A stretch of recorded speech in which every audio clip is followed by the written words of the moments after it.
제23장. 사라가 127세를 살았으니 이것이 곧 사라가 누린 햇수라.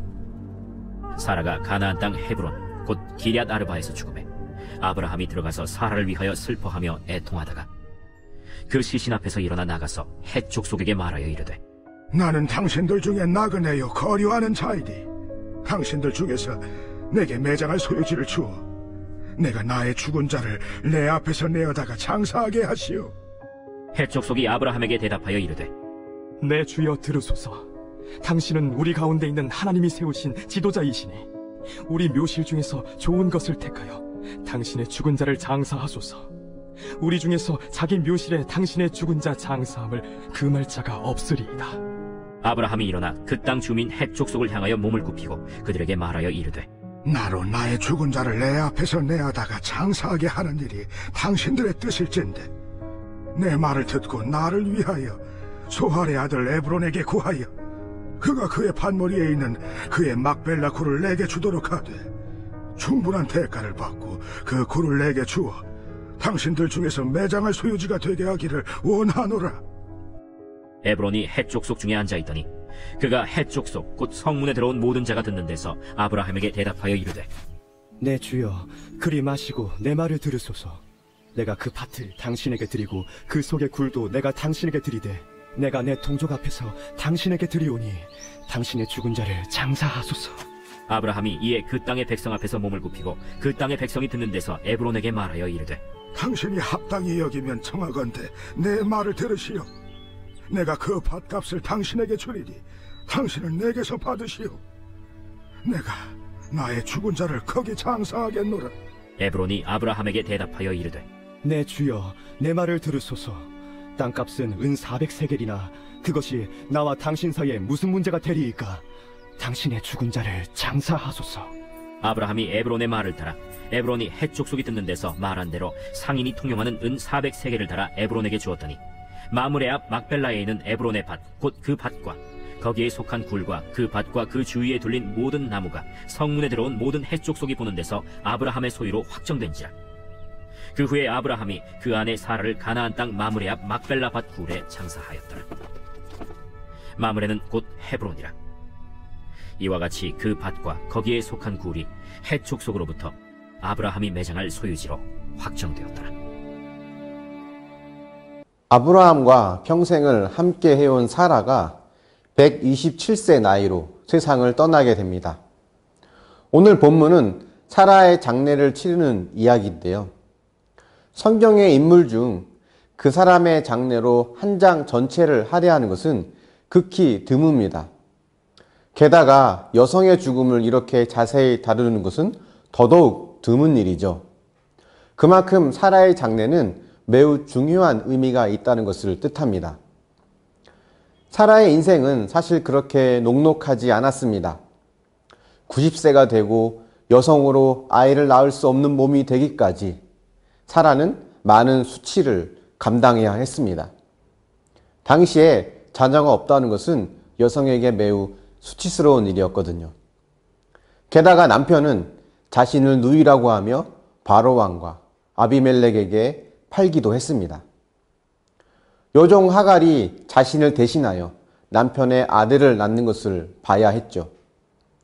이런저런 많은 일을 겪으면서 사라는 잘 견디고 아브라함과 함께 믿음을 지켰습니다. 그 결과 사라는 최초로 가나안 땅의 주인이 됩니다. 아브라함은 아내 사라가 죽자 아내를 매장할 땅을 구하는데요. 땅의 주인이었던 헷 족속의 사람들로부터 땅을 구매합니다. 거저 주겠다고 하는 말을 한사코 만류하며 정당한 값을 그들에게 지불하죠. 하나님께서 땅에 대한 약속을 아브라함에게 하시고 아브라함을 가나안으로 옮기셨지만 아직 아브라함은 엄밀히 그 땅의 주인이 된 것은 아니었습니다. 가나안 족속들이 살고 있었고 아브라함은 그 땅에 정착하러 온 외지인에 불과했습니다. 그런데 정식으로 값을 지불하면서 이제는 일부이긴 하지만 가나안 땅을 합법적으로 얻게 된 것이죠. 하나님의 약속이 실현되는 첫 출발인 셈입니다. 그래서 사라가 이 땅에 매장되는 것은 그 의미가 매우 크다고 볼 수 있습니다. 사라가 묻힌 이후 아브라함에 이어 이삭과 리브가 또 야곱과 레아도 묻히게 됩니다. 자연스럽게 사라가 믿음의 어머니가 된 셈이죠. 하나님과 언약을 맺은 아브라함이 지금까지 나온 스토리의 주인공으로 보이지만 하나님은 사라도 주인공으로 삼아 주십니다. 뭔가 큰 일을 해야만 하나님께서 인정해 주시는 것은 아닙니다. 묵묵히 순종의 삶을 살아가는 것, 내 자리를 지키는 순종의 삶이 하나님께 드릴 최고의 예배입니다. 그것만큼 나를 제물로 드리는 좋은 예배는 없기 때문입니다.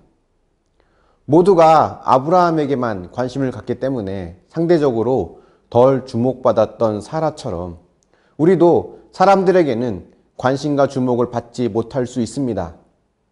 하지만 그런 것에 연연하지 않고 묵묵히 말씀 안에서 내가 해야 할 일에 순종하며 사는 자를 하나님은 주목하신다는 것을 믿으시기 바랍니다. 작은 교회를 섬기는 저와 여러분의 삶이 하나님께서 기뻐 받으시는 예배가 됨을 믿을 수 있길 바랍니다. 그런데 아브라함은 왜 해족속이 그냥 주겠다고 하는 땅을 굳이 값을 지불하고 받았을까요? 그것은 아마 해족속과 관계가 좋지 않았을 때 다시 돌려줘야 할 상황이 생길 수 있을 것을 예상했을지도 모릅니다. 합법적으로 땅을 소유해서 그 땅을 안전하게 지키기 위해서일 것입니다. 하지만 그보다 더 중요한 이유가 있습니다. 아브라함은 하나님께서 약속하신 땅에 대한 언약을 신뢰했기 때문에 당시 수십 명의 노동자 1년치 연봉에 해당하는 은 400세겔을 지불할 수 있었던 것입니다. 하나님께서 이 땅을 주실 것에 대한 믿음이 없으면 그렇게 큰 값을 지불할 수 없습니다. 믿음이라고 하는 것은 대가를 지불하는 단계까지 나아가야 완성이 됩니다. 하나님께서 땅을 주실 것을 믿기 때문에 땅값을 지불할 수 있는 거죠. 믿는다라고 하면서 지불을 주저한다면 믿는 것이라고 볼 수 없습니다. 우리는 신앙생활을 하면서 말로는 믿는다고 하지만 막상 그 대가를 지불해야 될 때가 오면 주저할 때가 많습니다. 이것은 대가를 치러야 하나님은 은혜를 주신다는 말이 아닙니다. 그분이 주실 은혜를 믿기 때문에 기꺼이 대가를 지불할 용기가 있는 것입니다. 저와 여러분의 믿음이 말과 혀에 그치지 않고 행함과 진실함으로 증명되기 위해 고난의 대가를 기꺼이 감당할 수 있기를 바랍니다. 또한 우리가 지켜야 될 가정, 또 우리가 순종해야 될 질서와 직장, 지역 공동체에서의 삶, 이 모든 것이 나를 하나님께 제물로 드리는 가장 거룩하고 온전한 예배임을 기억하고 비록 주목받는 인생은 아니라 할지라도 그 자리를 지키는 믿음으로 하나님께 영광 돌리는 복된 삶이 되길 바랍니다. 묵상해 보십시오. 내가 하는 일을 누구도 알아주지 않아서 낙심된 적은 없습니까? 말씀 안에서 묵묵히 순종하며 내 자리를 지키는 삶이 최고의 영적 예배임을 믿습니까? 그렇다면 여러분은 어느 자리를 지켜야 합니까? 하나님의 약속을 믿기 때문에 기꺼이 최선을 다해 치러야 할 값은 무엇입니까? 기도하겠습니다. 사랑의 하나님, 사라의 죽음을 자세히 기록해 놓은 것을 보며 하나님께서 이 사라의 장례를 통해 우리에게 주실 중요한 메시지가 있음을 보게 됩니다. 모두가 아브라함을 믿음의 조상으로 여기며 아브라함에게 집중할 때 하나님께서 사라를 또 주인공 삼아 주시고 믿음의 어머니로 인정해 주시며 최초로 가나안 땅의 주인이 되게 하신 것을 보며 주목받지 못하는 인생이라 할지라도 그런 것에 연연하지 않고 사라처럼 질서에 순종하며 믿음을 지키는 복된 삶을 원합니다. 가정에서, 직장에서, 또 공동체에서, 또 지역 사회 안에서 내가 있어야 할 자리를 바르게 분별하고 그 자리를 지키며 하나님 말씀대로 살아갈 수 있도록 은혜를 더하여 주시옵소서.